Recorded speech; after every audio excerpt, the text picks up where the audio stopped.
Hi hello, இன்றைக்கி நம்ம noodles செய்யலாம் வாங்க. எப்படி செய்யுதுன்னு பார்க்கலாம். பாருங்கள், இந்த நூடுல்ஸ் பேக்கெட் இது தான்.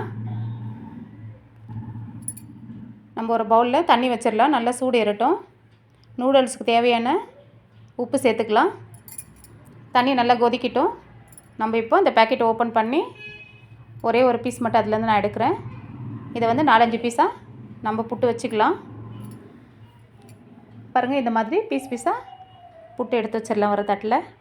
தண்ணி நல்லா கொதிக்குது. நம்ம எல்லா நூடுல்ஸும் இப்போ இதில் சேர்த்துக்கலாம். நல்லா வேகட்டும். இது எல்லா பீஸும் ஒவ்வொன்றா அதில் சேர்த்து நல்லா முழுங்குற அளவுக்கு ஒரு கரண்டியை வச்சு கலக்கி விட்டுடலாம். ஒரு பீஸு இத்தனை பீஸ் வருது. நம்ம எல்லா பீஸாக எடுத்து தண்ணியில் போட்டு இந்த மாதிரி நல்லா கொதிக்க வைக்கலாம். நல்லா வேகட்டும். இது பாருங்கள், பாதி வெந்துருச்சு. இன்னும் கொஞ்சம் வேகணும். நல்லா கலக்கி விட்டுக்கலாம் அப்பப்போ. இப்போ நம்ம தேவையான தரக்கறி ரெடி பண்ணிடலாம். ஒரு கேப்சிகம் எடுத்துருக்கேன். கேரட் ஒன்று சின்னசு, ஒரு 4-5 பீன்ஸு, மீடியம் சைஸில் ஒரு வெங்காயம் எல்லாம் பொடியாக கட் பண்ணி வச்சுருக்கேன்.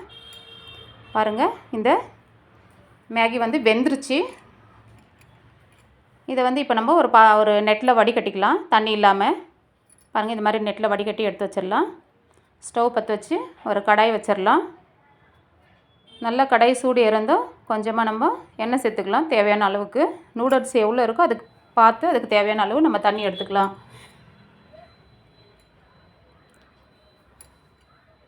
நல்லா சூடு ஏறிடுச்சு. இப்போ கட் பண்ணிக்கிற வெங்காயம் எல்லாம், காய் எல்லாம் சேர்த்துக்கலாம் ஒரே வாட்டி. ஏன்னா காய் வெங்காயமும் சேமாக வதங்கணும்.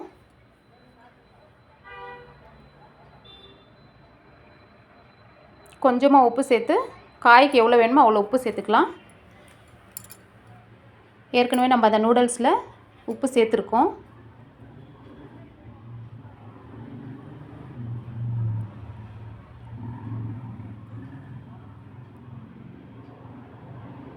நல்லா பொன்னிறமாக வதங்கட்டும். ஒரு 3/4 பாகம் காய் வதங்குற அளவுக்கு நம்ம நல்லா வதக்கி எடுத்துக்கலாம். ஹையில் வைக்கக்கூடாது, ஸ்டவ்வு சிம்மில் தான் இருக்கணும், மீடியம் சிம்மில். கொஞ்சமாக உப்பு சேர்த்து நல்லா வதக்கிக்கலாம்.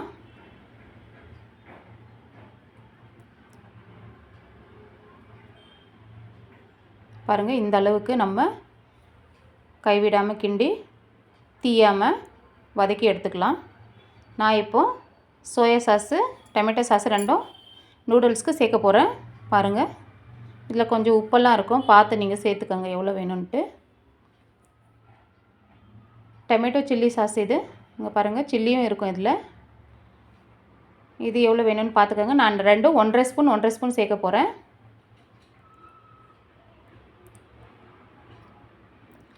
காயெல்லாம் நல்லா வதங்கிடுச்சுங்க. இந்த அளவுக்கு வதங்கினா போதும். நல்லா கலக்கி விட்டுக்கலாம். நான் ஒரு 3/4 பாகம் வர அளவுக்கு நான் வதக்கி எடுத்துடுவேன். அப்போ தான் சாப்பிட்றதுக்கு நல்லாயிருக்கும். பச்சையாக இருந்தால் சாப்பிட முடியாது இல்லையா, இந்த அளவுக்கு வேணும். இது கரெக்டான பதம். நான் இப்போ சோயா சாஸு 1.5 ஸ்பூன் சேர்த்துக்கிறேன். லைட்டாக கொஞ்சம் கலக்கி விட்டுக்கலாம். டொமேட்டோ சாஸு 1.5 ஸ்பூன் சேர்த்துக்கிறேன். இப்போது அதுவும் சேர்த்து லைட்டாக கொஞ்சம் கலக்கி விட்டுறலாம். கலக்கிட்டு வடிகட்டி வச்சுக்கிற நூடுல்ஸ் எடுத்து இதில் சேர்த்துக்கலாம். சேர்த்து நல்லா கலக்கி விட்டுறலாம். சூப்பரான ஒரு நூடுல்ஸு ரெடி ஆயிடுச்சுங்க.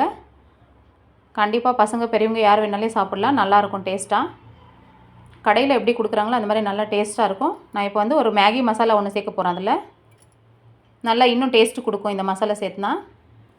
நல்லா மிக்ஸ் பண்ணிவிட்டு ஒரு தட்டில் சர்வ் பண்ணிடலாம். சூப்பராக இருக்கும். நீங்களும் ட்ரை பண்ணுங்கள் உங்கள் வீட்டில். சூப்பரான ஒரு நூடுல்ஸு ரெடி ஆகிடுச்சு. உங்களுக்கு இந்த வீடியோ பிடிச்சிருந்தா லைக் பண்ணுங்கள். சப்ஸ்கிரைப் பண்ணாதவங்க சப்ஸ்கிரைப் பண்ணிவிடுங்க. பாய்.